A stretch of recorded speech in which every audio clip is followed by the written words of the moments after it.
After he murdered his lover Elena, Darth Malgus's ability to call upon the dark side of the Force increased dramatically, as his compassion for her was no longer compromising his rage, and in fact, the emotional pain brought on by her death made his passions that much more acute. He described himself as having merged with the Force, acting as an extension of its power rather than drawing on it. As a Sith warrior dedicated to lightsaber dueling, Darth Malgus was highly skilled at basic physical augmentation, allowing him to move and strike with superhuman speed, strength, and agility. He boasted a high level of skill with telekinesis, often applying vicious force pushes and aggressive saber throws, even chaining them together to devastating effect. He had even broken through the force shields of Jedi opponents, using force grip to choke them out or break their bodies. Malgus was also an expert in the use of force lightning, capable of striking and killing multiple targets simultaneously and at higher magnitudes, causing severe deformations and burns. Likely his most devastating offensive ability was the Force Maelstrom, which allowed a user to lash out at all targets in his immediate area with powerful blasts of lightning and telekinesis, while he remained safe behind an almost impenetrable Force shield. Which brings us to what is arguably Malgus's most vital and visible power, his ability to use the Force to protect himself from harm, using Force deflection to repel projectiles such as RPGs, or cocooning himself in the Force to survive being buried alive beneath hundreds of tons of rock, getting away with only moderately life-threatening injuries. Malgus also had some skill at concealing his Force signature and moving about undetected by other Force wielders. As depicted in Deceived, he used this ability to evade detection by several Sith Lords while sneaking up on the residence of a rival, whom he then assassinated. On the whole, Darth Malgus's combative applications of the Force were vicious and brutal, but also demonstrating a high level of variety and versatility. Conversely, his defensive applications bolstered his ability to function as a battlefield tank, capable of taking tremendous amounts of punishment.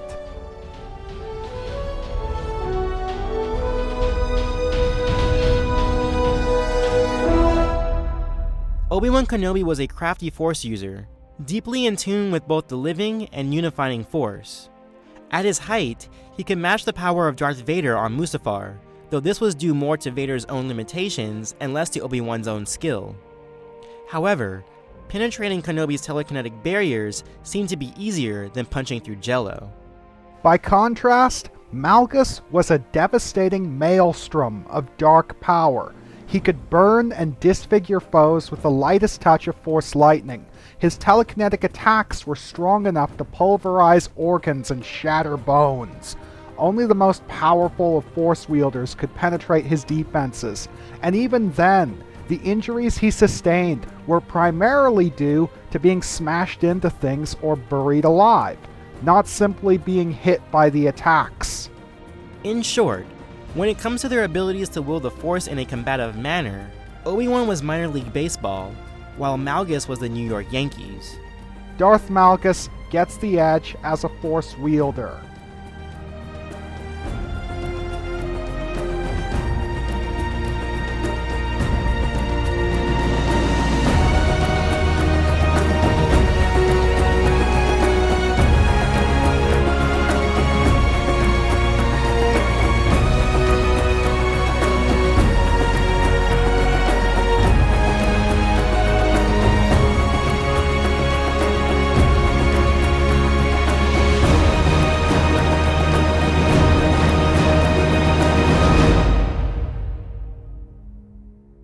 Obi-Wan Kenobi carried a very standard lightsaber hilt fitted with a blue crystal. Despite his unwillingness to admit it, the lightsaber that Obi-Wan Kenobi wielded as a Jedi Master was the embodiment of the changing mentality of the Jedi Order. Rather than being constructed as a meditative exercise, it was clearly designed to handle the rigors of combat, with durability rather than craft being the emphasis. The hilt was skeletal and utilitarian, and was clearly intended to be easily disassembled for field maintenance. Obi-Wan Kenobi was without a doubt one of the greatest duelists in the Jedi Order. During his training under Qui-Gon Jinn, Obi-Wan initially specialized in Form 4 Ataru. Ataru is one of the most aggressive lightsaber forms, centered around elaborate blade work and acrobatics, requiring immense levels of dexterity and stamina. A Form 4 stylist is always on the move, unleashing a barrage of attacks against their opponents until they can overwhelm or outmaneuver them. For this reason, it is an extremely exhaustive practice, best employed only in short bursts. When Kenobi was knighted, he began training in Form 3 Surisu. Surisu is a purely defensive lightsaber form, originally designed purely for blast deflection, though it was eventually refined to become the ultimate expression of Jedi defense. However, Form 3 was no academic exercise, but an extremely practical fighting form that had relevance in any combative scenario, especially when paired off with his Ataru training. He held an intermediate level with the form until he refined his skill set during the Clone Wars. Eventually, he not only mastered the form, but he was credited as the reigning Surisu master of the time, a title given to him by Mace Windu himself. In the Revenge of the Sith novelization, Obi-Wan's personal style was described as simplicity itself. He may not have possessed the boldness of Anakin Skywalker, nor the ferocity of Mace Windu, nor the precision of Dooku, but he had an unmatched mastery of efficiency and minimalism. This economy of motion enabled him to effectively defend against up to 18 strikes per second during his final duel with General Grievous. When Grievous ramped up his offense even further, finally overloading Kenobi's defense, the Jedi Master responded by subtly altering the angle of his parries to intercept Grievous's wrists, cutting off the General's mechanical hands one by one. Obi-Wan backs up this already impressive and versatile pairing of Ataru and Surisu with extensive knowledge of Shi-Cho, plus moderate levels of skill with Xian, Niman, and outright mastery of Jar-Kai dual-blade fencing.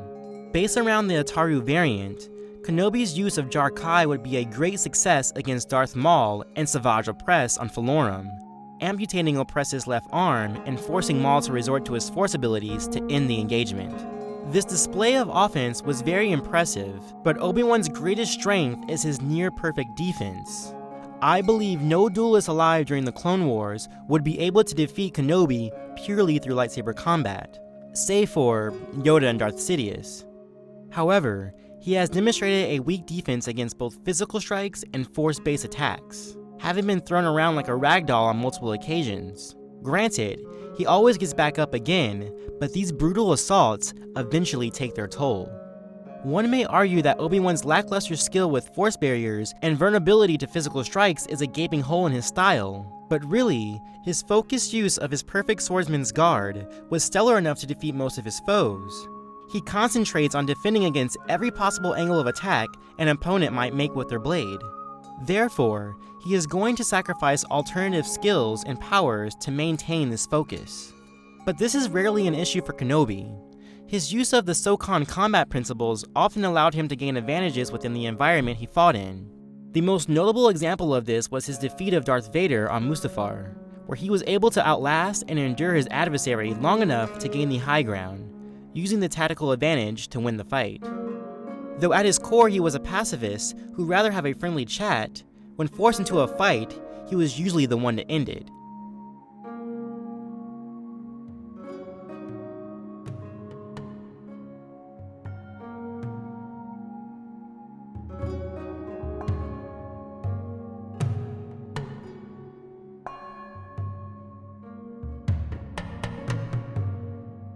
Darth Malgus wielded a heavy-duty lightsaber that followed the utilitarian design aesthetic common to the Sith warriors of his day, fitted with a red-hued synthetic crystal as the focusing lens and featuring a set of overlarge emitter guards with sharpened edges. Much like the technique with which it was employed, form took a backseat to function. As a Cold War-era Sith warrior, Malgus was no doubt trained in the fighting forms traditionally associated with the group, as detailed in the Tor Encyclopedia: Shi-Cho, Surisu, Xian, and Zhuya. Shi-Cho's emphasis on engaging multiple adversaries improved a warrior's ability to function on the battlefield, and its overall simplicity made it easy to employ while under duress. Surisu acted as a general-purpose defensive style that enabled a warrior to hold out against whatever he was confronted by. Shien was the combination of offensive and defensive disciplines that allowed a warrior to retaliate against whatever he was confronted by. Zhuya improved a warrior's ability to draw on the dark side of the Force to bolster his combat performance. Malgus's emphasis on brute force power attacks strongly implied a specialization in Form 5, but elements consistent with all 4 of the forms could be observed in his method.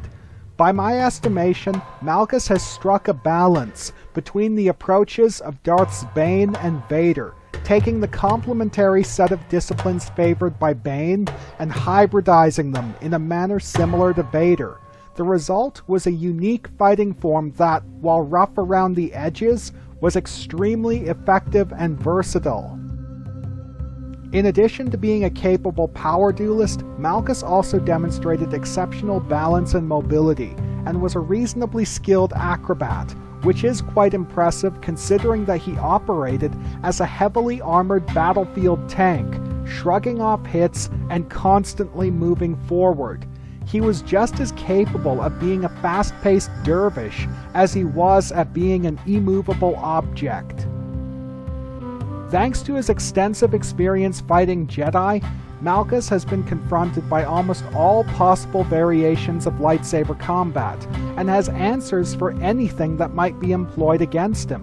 And even when he didn't, he has consistently proven that he can adapt and improvise on the fly.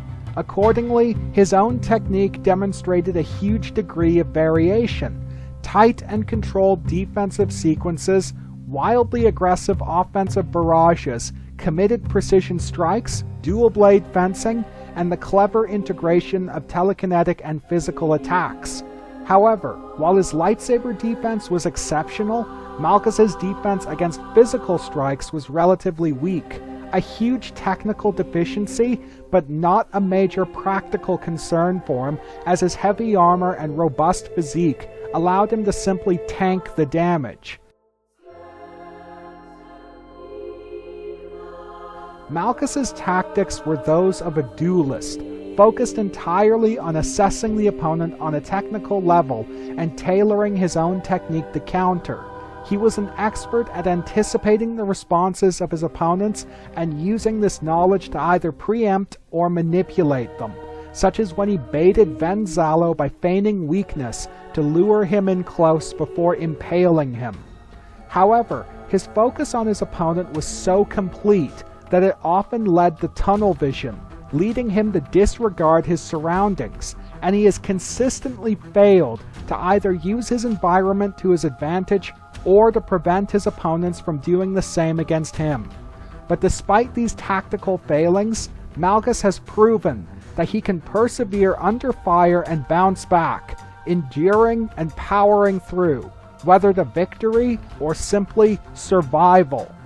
I do believe that Form 5 lightsaber combat is the basis of Malgus's personalized technique, but I don't believe that he truly mastered it, instead taking only the basic elements and crafting them into something better suited to his own needs, creating a unique fighting method that has been used to great success against the storied masters of both the Jedi and Sith orders.